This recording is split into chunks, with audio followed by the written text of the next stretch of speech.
Hello नमस्कार, मी काजल. आपल्या सर्वांचं माझ्या यूट्यूब चॅनलमध्ये आणि अजून एका न्यू ब्लॉगमध्ये अगदी मनापासून स्वागत आहे. नवीन दिवसाची नवीन छानशी सुरुवात झालेली आहे आणि आज सकाळपासून म्हणजे पाऊस सुरूच आहे आणि पावसातच आम्ही आज बाहेर गेलो रेनकोट घालून. तर माझी मैत्रीण आली होती.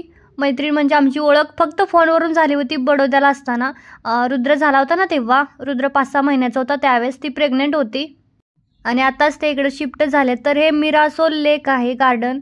खूप छान असतं, पण पावसामुळे सगळं जे होतं ना बंद होतं. त्यामुळे मग म्हणजे एवढं काही मज्जा नाही करता आली. पण वातावरण खूप छान होतं. सगळ्यात जास्त मज्जा ही वातावरणामुळे आली. भरपूर वेगवेगळ्या इथं राईड्स आहेत आणि खूप मस्त असं ठिकाण आहे. बस बस बस बस बस 5 वेळा ट्राय केल्याच्या नंतर शेवटी आम्हाला ही रील जमली होती. कारण की असलं आपण कधी काही करत नाही, त्यामुळे ते पटकन येत नाही. तर हिचं नाव आरती पाटील, हिच्या मिस्टरांचं समाधान पाटील. हे दोघंजण एका कंपनीत जॉब करत होते. त्यामुळे बडोद्याला असताना आमची थोडी ओळख म्हणजे कॉलिंग, त्या दोघांची तर ओळख होतीच, पण आम्ही काय भेटलो वगैरे नव्हतो. आणि आता इकडं वापीला आले ते पण मॅकलॉड कंपनीतच आले होते. तर मग त्यांना म्हटलं या चला, भेटलो तर नाही पण अजून भेटणंही होईल.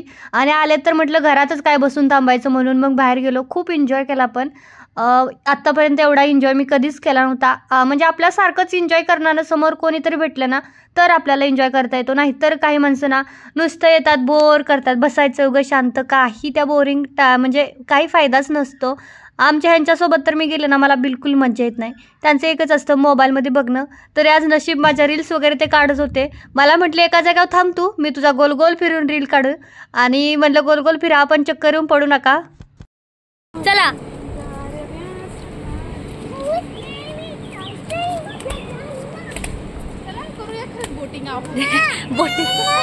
बोटिंग पावसात डुबल, खाली डुबल नाही हो, कशाला डुबल.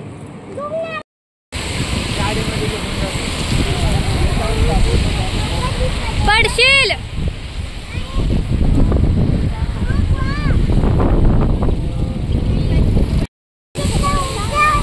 हा क्या क्या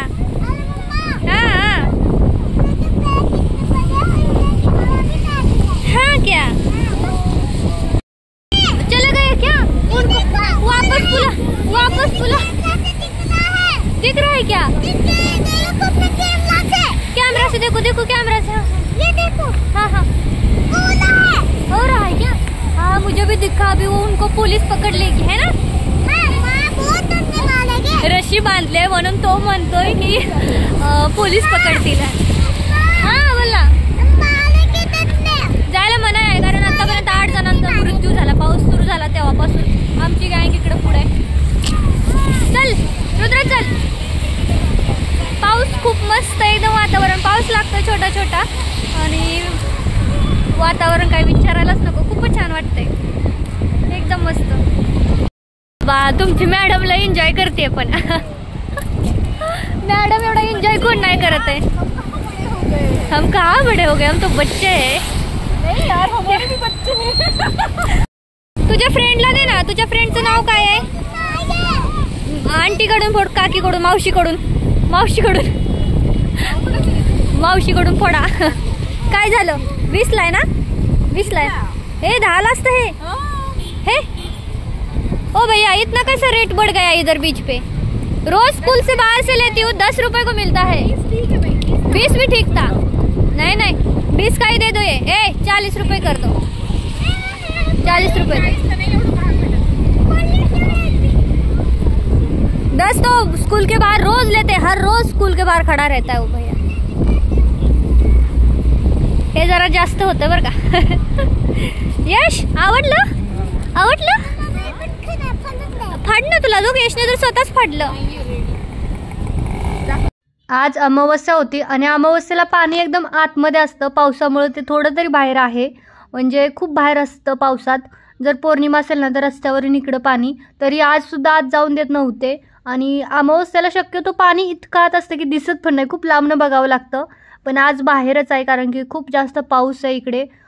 तर सगळे यूट्यूब फॅमिली या माझ्याकडे फिरायला. मी सगळ्यांना दमन दाखवते, मस्त फिरावते सर्वांना. कुठे लिहिलंय ते दाखव आधी. कुठे लिहिलंय पावभाजी? यशला नाही का बघायचं? पुढे पावभाजी. काय खायचं तुम्हाला? काय खायचंय? काय खायचं? पिझ्झा एकदम स्पेशल पावभाजी आहे आपल्या पावभाजी. पावभाजी शिवाय दुसरं खायचं. पावभाजी घ्यायची. पावभाजी घ्यायची. काय बघा आधी काय काय आहे तिथं. काही नाही, तिखट मध्ये काय भेटणार नाही. आणि हा वेळ असा झणझणीत खायचं पावसामुळं. यशू तुला काय खायचं? यशू यश यश तुला काय खायचं? पिझ्झा. ऋतू तुला काय खायचं? पिझ्झा आणि पावभाजी. एवढं खाऊ शकशील का? पण तू खाऊ शकशील ना? ठीक आहे, तर मग आज चलो. हा खा खा चल. तर आत्ताच आलो घरी. मस्त भिजलोय आज. ओली केस झाले. ऋतू ओय ऋतू, तू कोण आलं होतं आज तुला भेटायला? कोण आलेलं?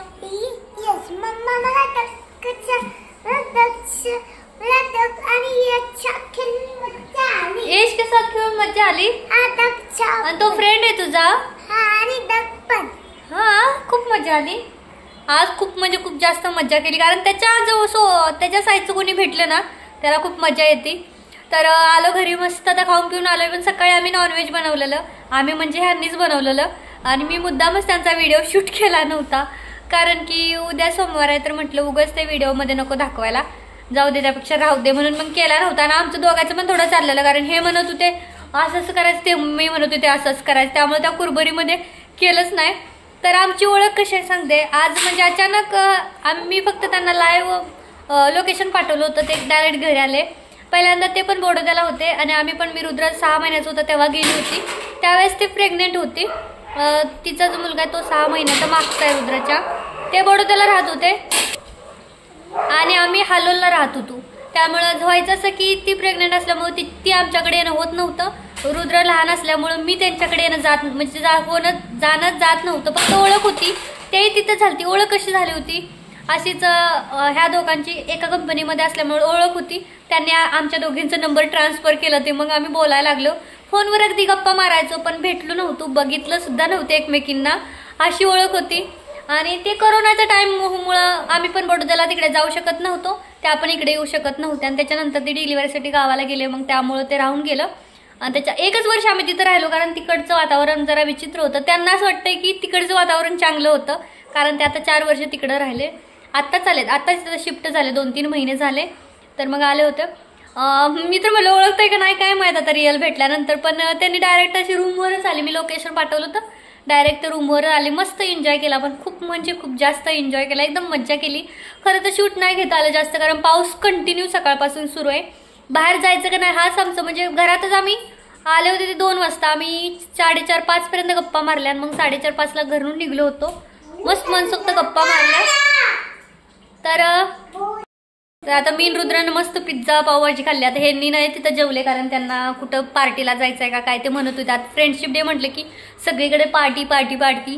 तर मला सुद्धा माझ्याकडून फ्रेंडशिप डेच्या खूप खूप साऱ्या शुभेच्छा. कारण तुम्ही सर्वजण सुद्धा माझ्या मैत्रिणीच आहात. तू पण पार्टी करणार? मग जा तू पप्पाच्या सोबत पार्टी करायला. पप्पा दोघं. तर ही अशी आमची ओळख होती. आणि आज भेटून खरं तर छान वाटलं. आणि त्यांना पण माहिती आहे माझं यूट्यूब चॅनल आहे वगैरे. त्यांनी यूट्यूब चॅनलवरून मला नंतर म्हणजे आहे हे माहीत होतं. तर चला आता आजच्या ब्लॉगमध्ये एवढंच होतं. पण फ्रेंडशिप डेच्या निमित्ताने काहीतरी आपलं छान भेटणं झालं बऱ्याच वर्षानंतर. अगदी फक्त आम्ही फोटो बघून होतो. तोही डीपी, एकमेकींचा डीपी आणि स्टेटस बघून, बाकी काही नव्हतं. हा फ्रेंडशिप डे होता का? हॅपी फ्रेंडशिप डे ऋतू. तर कशाला आजचा ब्लॉग इथंच थांबवते. आवडला असेल तर लाईक करा, शेअर करा, चॅनल सुद्धा सबस्क्राइब करा. धन्यवाद. आणि उद्याचा ब्लॉग नक्की करा बघा. कारण की उद्या सोमवार आणि उद्या मी जाणार आहे मशीन बघायला. मशीन घ्यायची चालू आहे माझं. ती पण फॅशन डिझायनर आहे. तर आता ती म्हणते मला की ती जुगीची जी काय ते मशीन असते ना ती नको घेऊ व्हाईट कलरची. ती मोठी मशीन आहे पण ती महाग आहे. 20, 22, 25, 30, 35 असं. तर ती मला म्हणत होती आपली साधी फुल शटलची मशीन घेते आणि मोटार लाव जर तुला होत नसेल. कारण तिचं पूर्ण फॅशन डिझायनिंग झालंय आणि वापीमध्ये तिकडे आता ते राहतात. तर ती आता म्हणजे बाकीच्या मुलींना पण शिकवते, एवढं छान तिचं परफेक्ट आहे. ती मला म्हणत होती तू पण छान शिवतेस, विदाउट क्लास एवढं करणं शक्य नाही, फक्त थोड्या मोठ्या छोट्या मोठ्या चुका होत आहेत. तिने मला सांगत होती एखादी गोष्ट तुझी राहते, बाकी तू एकदम छानच करतेस, त्याला सांगत होती मला. तर ती आली असती ना तर मी तिच्याकडून नक्कीच अजून काही काही शिकले असते, कारण तिचा फुल फॅशन डिझायनिंगचा कोर्स झालाय. सगळं येतं तिला, अगदी लहान मुलांचे कृष्णांचे ड्रेस बनवाय, राधा कृष्ण ते सर्व येतं तिला. तर चला आजचा ब्लॉग इथंच थांबवते आणि उद्याचा ब्लॉग नक्की बघा. बाय बाय, धन्यवाद. Bye bye.